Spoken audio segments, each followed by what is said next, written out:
What up, y'all? Welcome to another episode of Source and Company. I am your host, Source, of course. Uh, Obviously, we are in the midst of this coronavirus pandemic. Lots of topics that we could discuss, but I wanted to bring together three members of school faculties, I guess I can say, and discuss how they've been coping and the things that are going on from the school side of this whole deal. So we have high school teacher Kelsey Robinson, guidance counselor Sonja Branch-Wilson, and principal Travis Ridley. How are y'all doing?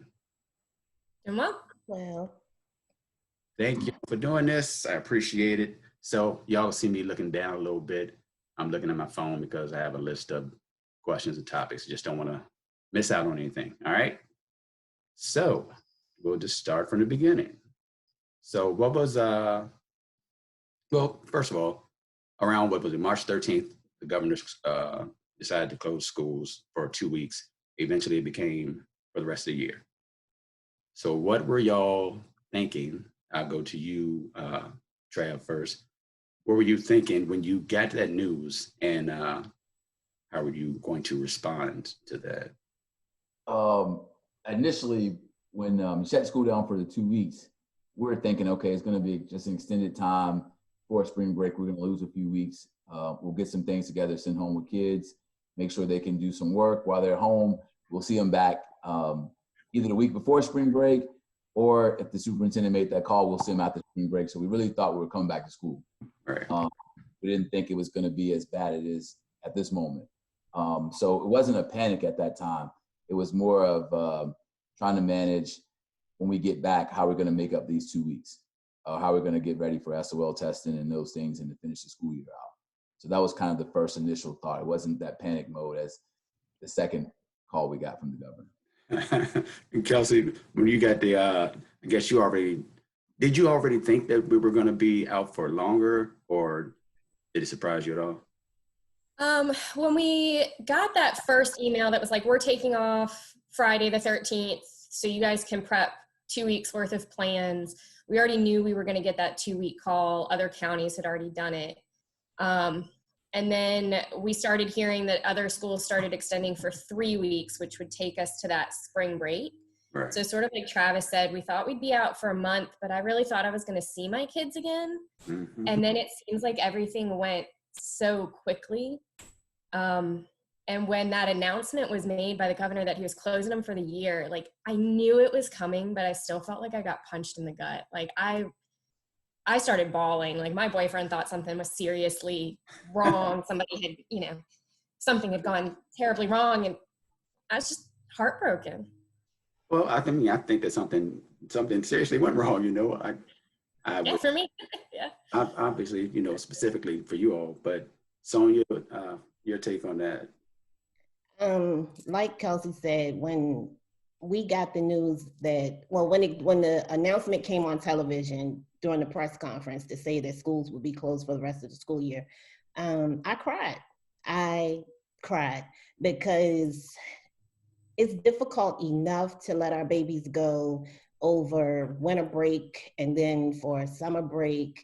And, that's hard enough, Right. especially being an educator who's always worked in a urban environment in Newark, New Jersey and in Richmond City, and having had to attend, I hate to sound morbid, but I've lost so many students, and it often happens during those breaks.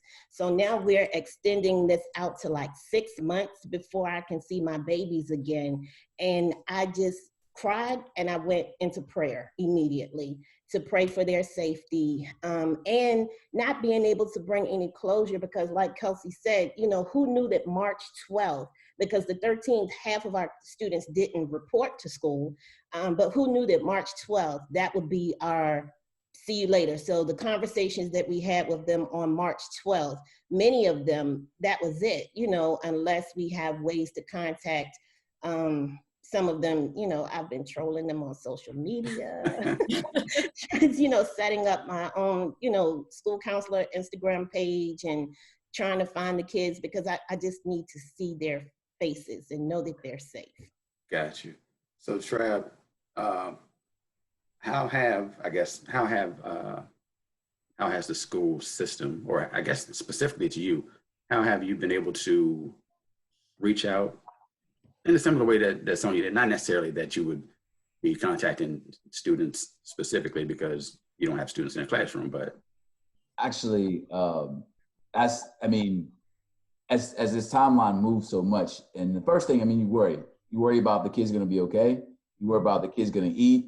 Are the kids going to, they understand what's going on? Like all those things are the first thing that you initially worry about. So initially, right away, we had meetings at our administrative team and our superintendent. We got together and we created what was our biggest needs for the kids. And so the first thing that we came up with before it was any additional work or anything else was let's make sure we can feed the kids. My school is very different than the city of Colonial Heights, the rest of the schools in the city, but I have 77% free and reduced lunch rate. So it's a lot of kids that have that need. So what we did, we set up a hub at my school where they could come get meals. And then within that second week, we set up transportation. We delivered to high areas. So we figured out what was the high areas where kids could get to without having to need a ride and those things. And so that was our initial thing. So I've actually been out 3 days a week. I've been out on the bus delivering meals with food services and been able to see a lot of the kids. And then we set up some resources with our school psychologists and school counselors. We set up some resources of our kids that we know we worry about. Some kids come to school to get away from things. That's their safe place. And so with some of those kids that we had, we felt like we worried about more, we definitely set up some things and kind of reached out and made sure that we had some services available, whether it was over the phone, or whatever those kids needed to make sure they were okay at home. And so that was one of the biggest things that was concerning. So we set those up secondly. And then from there, we start working on a plan of what are we going to do for schoolwork? What are we going to do to make sure the kids are learning? What are we going to do to make sure that they have something that they can still do and still stimulate themselves, without being 6 months without anything? Because this is going to have a lasting effect for years, not just this year. Yeah, we definitely need to touch on the lasting effect of that.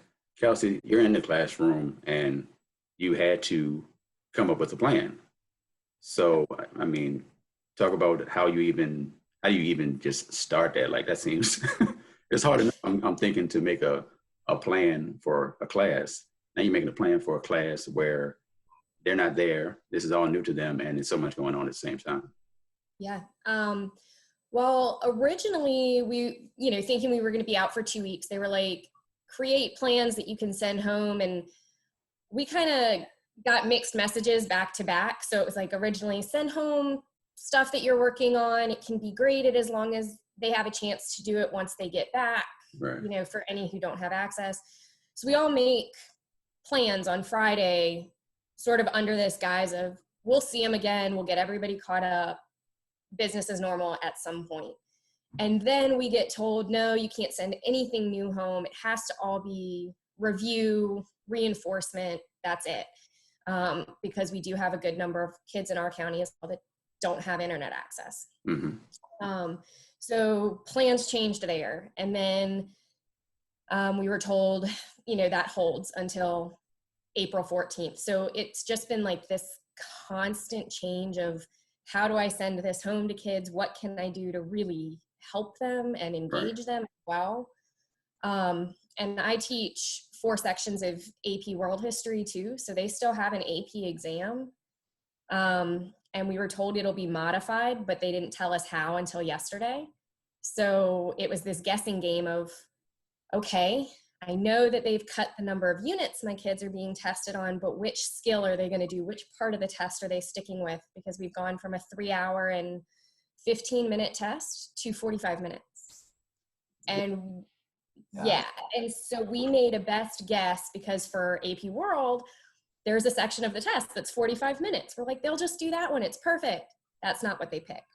Wow. So yesterday, a colleague of mine and I were on Zoom for 2 hours coming up with a new plan that they can start when we get back after spring break. So it's been a roller coaster and a little crazed.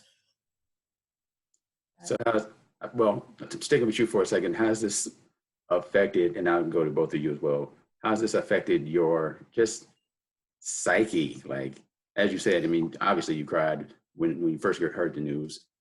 It's like, we're thinking about the students, obviously, as we should, and the parents, because a lot of parents are at home now with the kids all day, blah, blah, blah, however you want to look at that. But a lot of times people don't think about you all in the fact that y'all are people. So how has this affected you, you know, personally?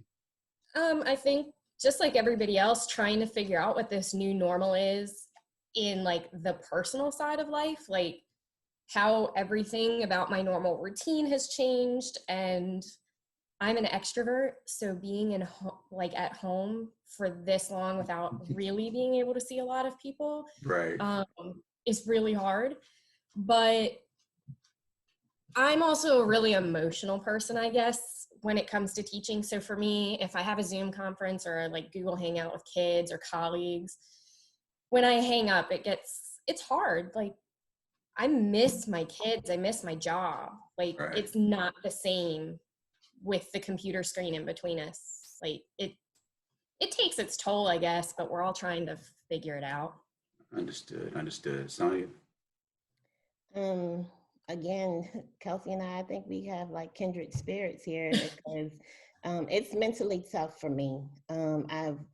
We also try to have our little grade level meetings, you know, with our various grade levels on Zoom or group text or, you know, any of that, but nothing. And I mean, nothing. And, you know, and I too am an extrovert, but I'm also an extrovert that has respiratory problems. I'm asthmatic. So this has been exceptionally hard. So while some people can go out and at least take a walk or walk the dog or something like that, no, I'm stuck in the house, like literally stuck right here. So, and being the warm and loving person that I am, I think human touch, nothing can replace human touch. And I think that when all of this is over, people will need to value the importance of human touch. I miss in the mornings, I have 4 kids every morning that come in my office that need their morning hug, you know, and they just need to say good morning. And that's there to jumpstart their day so that they can have a good day and that positive message. But, you know, so I miss not being able to hug my kids in the morning. I miss being being on hall duty and, you know, they just run up or come to me and give me a hug or whatever. So the value of being able to be side by side with your kids and the value of human touch is missed greatly. Understood. I was thinking yesterday, I was like, man, I already like usually dap hug people when I see them. These people are going to be like, if you don't get off me, because I mean, I can hug my family, obviously they're in the same house with me, but you know, people that you might not see often or you might see more often than you're used to seeing them and you haven't seen them in a while. It's going to be different. It is different already. Trav, how do you think so far as you've heard, how you feel that the kids, the students are coping generally, and maybe more of the question is the marginalized kids. Well, actually, talk about the first part first, and we can get into the marginalized kids. Man, it's all over the place. You have this emotion of kids that feel like, oh, it's summer break at first.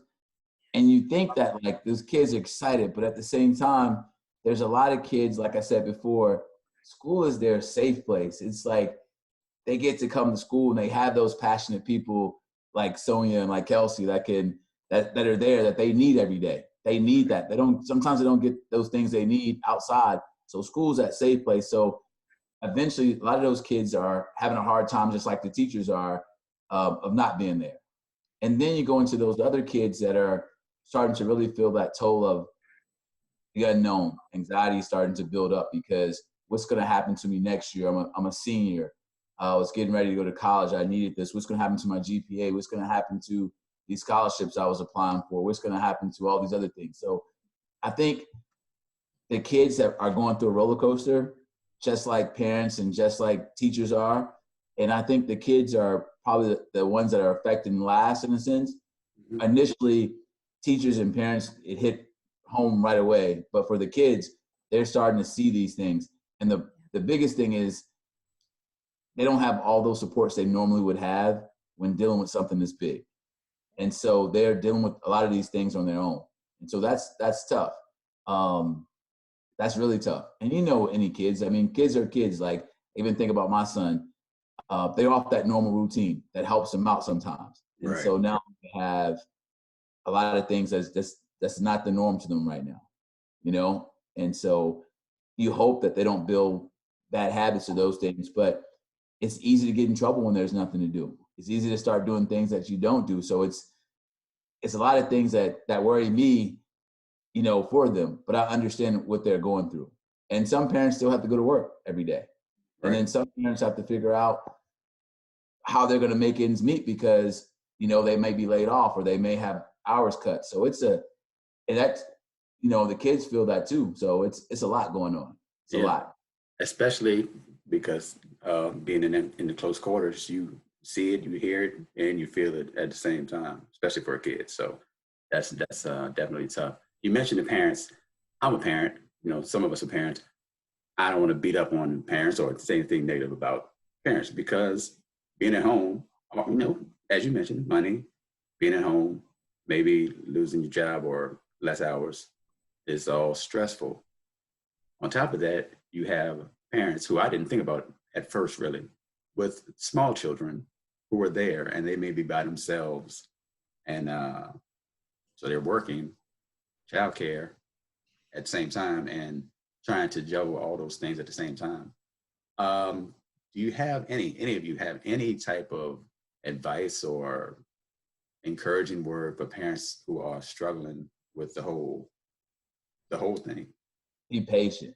Yeah. Parents, it's tough because they're dealing with those emotions. Be patient as possible, you know, with the kids.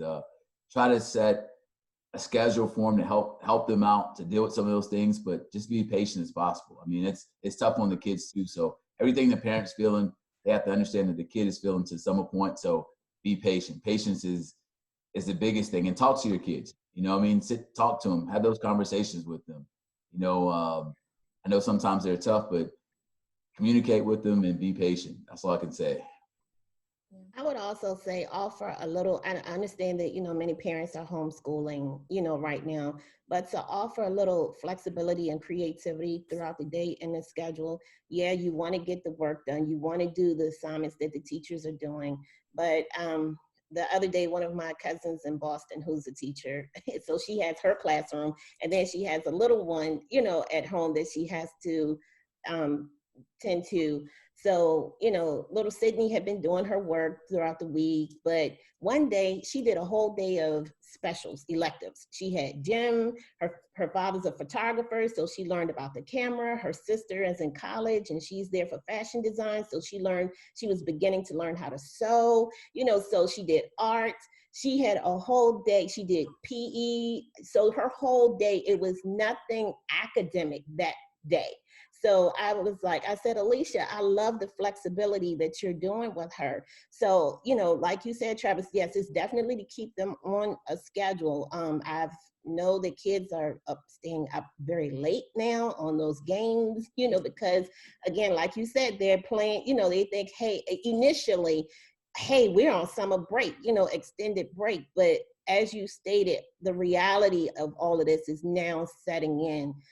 When I talk to some of my students and they're like, I miss you. You know, it's been 3 weeks. I'm ready to come back to school. And I'm like, what? You? You know, I didn't think that you would say that. And, you know, I just let them know and assure them that I miss them as well. But to, you know, keep them on point. And I also tell them, hey, tell your mothers I said hello. Tell grandma I said, hey, you know, and if she needs anything, just give me a call and I'll see what I can do from here. So support, flexibility, reach out for services. You know, those wraparound services, like you said, Travis, are essential. They're very important. Yeah, I'd say on top of that, just like understanding that a kid doesn't have to have a traditional school day at home. Like a real homeschool model doesn't go to school for 6 hours a day.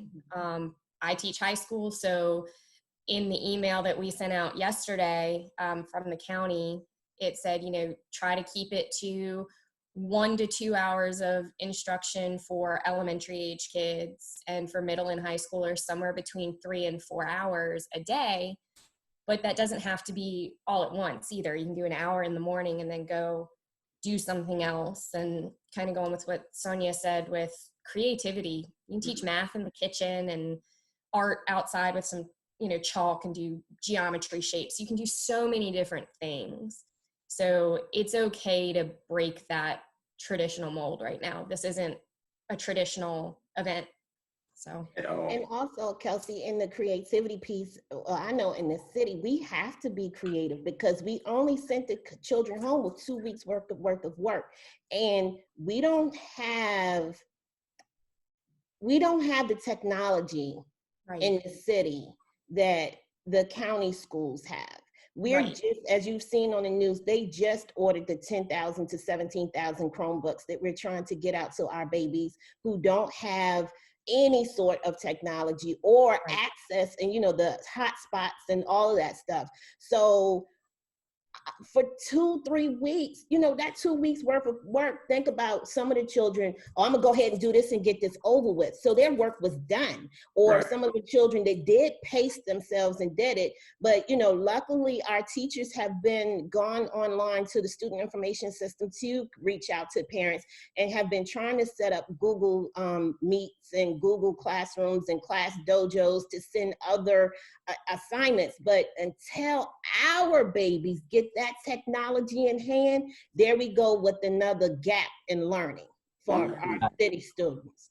That's what I feel. My parents live in Dinwiddie County, and I have a lot of friends that teach in Petersburg, and they're experiencing a lot of those things that you're saying, the lack of technology or the lack of access.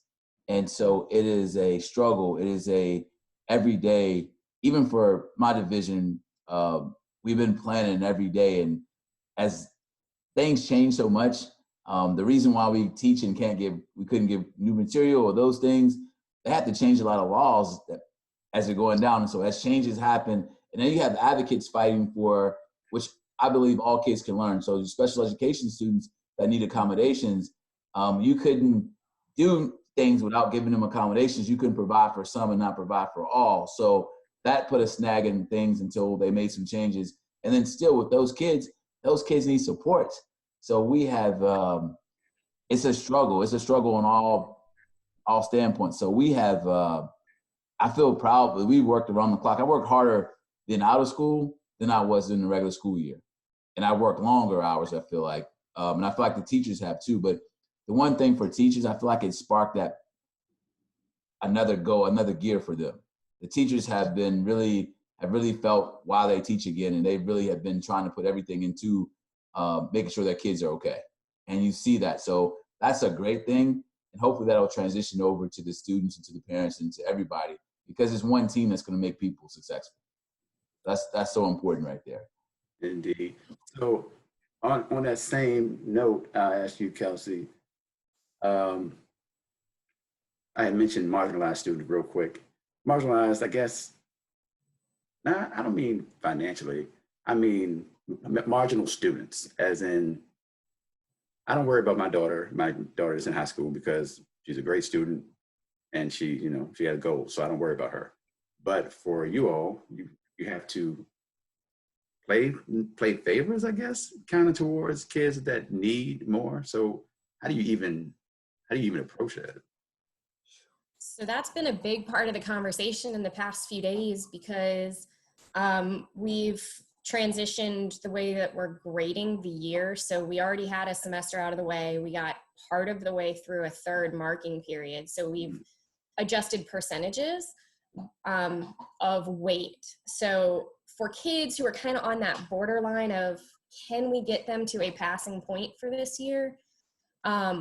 We're trying to set up remediation plans with them. We're trying to reach out, but it's sort of the age-old problem that we have. The kids that we really need to get a hold of right now, and the the parents that we really need are the ones that we can't reach.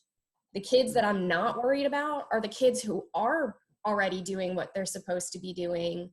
And it's frustrating because we're trying. I've sent 4 or 5 communications to my marginalized students, try and get them, and I'm hearing nothing back.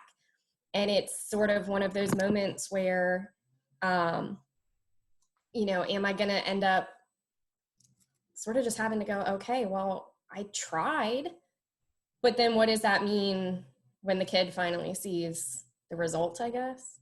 So it's the struggle of, short of driving to that kid's house and banging on their door, I only have so many ways to try to get them. And so it's an evolving process every day, trying to figure out, how do we get this kid, you know, this kid's so close, but I can't find them. Yeah, I didn't even think about that. I didn't even asking the question, I wasn't even thinking about kids that you can't even contact, because I'm sure there are plenty of those, but I mean, that wasn't even a thought of mine. Anybody else?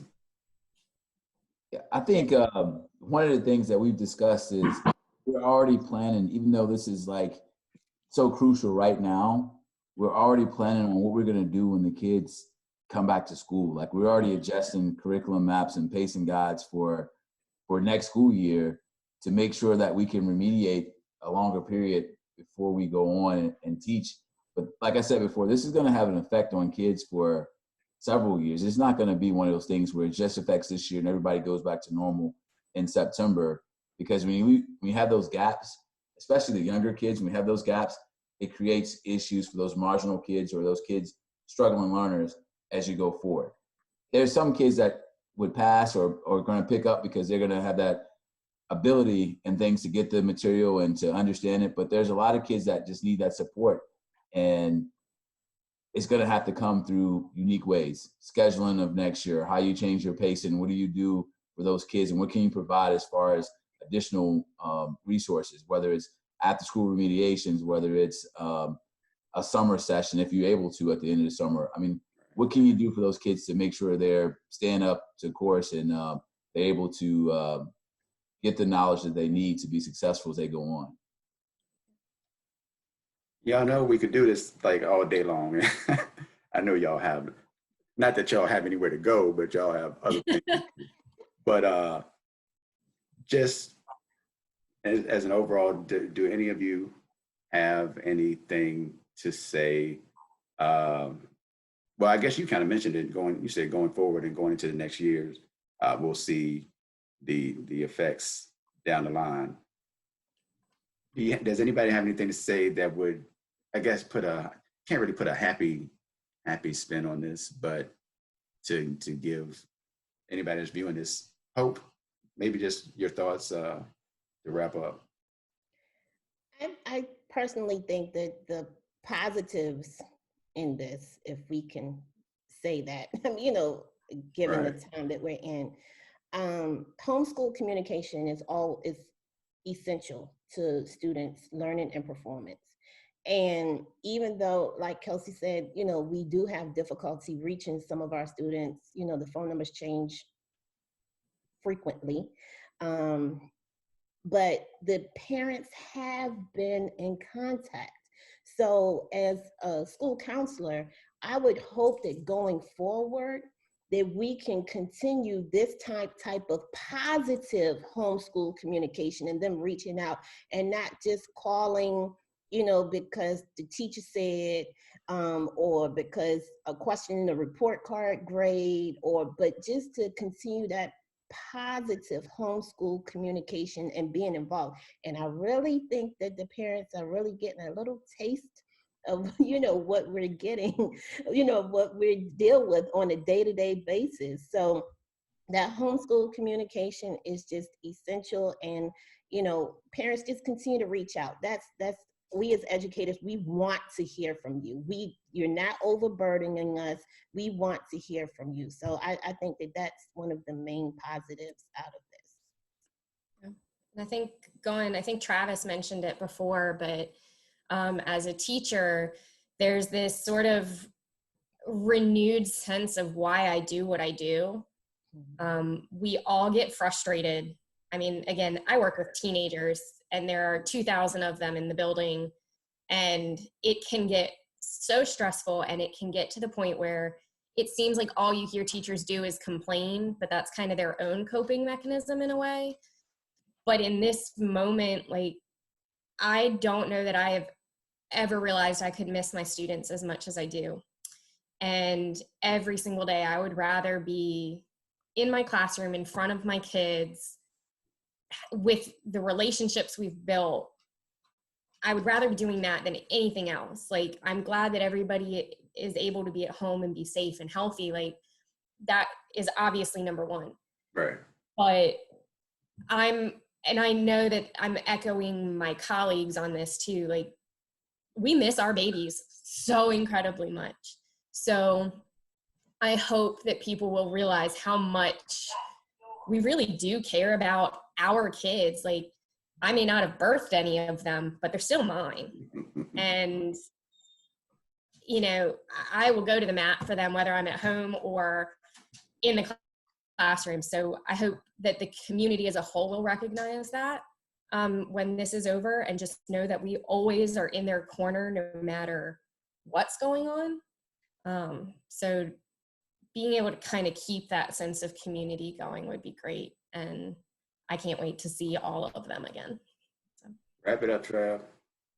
I think the collaboration, I've collaborated with so many divisions, so many other educators outside of just my building, my division. And it takes that team effort, and it comes back to even the teams of, like I said before, the parents, the students, the teachers, but everybody working together. So I think this is an event that's bringing everybody together in the world that's been divided so much in the last, 4 or 5 years. I feel like it's bringing people together, and that's important, because it's bringing people together and people understanding that some of those things that just being kind to others and being able to help others or being there for others, that's something that it's hard to, you can say it, but actually being in it and doing it and seeing it, the effect it has, that's something that is big for overall. So I think those are things that we are seeing that positive coming out. And, and if you get through these things, you know that you can get through so many things in life. And so sometimes it takes something hard to make you see it and see yourself go through it and be able to deal with it and handle it. So it's going to make people better people in the future. Indeed. I want to thank all three of you, Travis Ridley, Sonja Branch-Wilson, Kelsey Robinson. Thank y'all for joining me today. I appreciate it.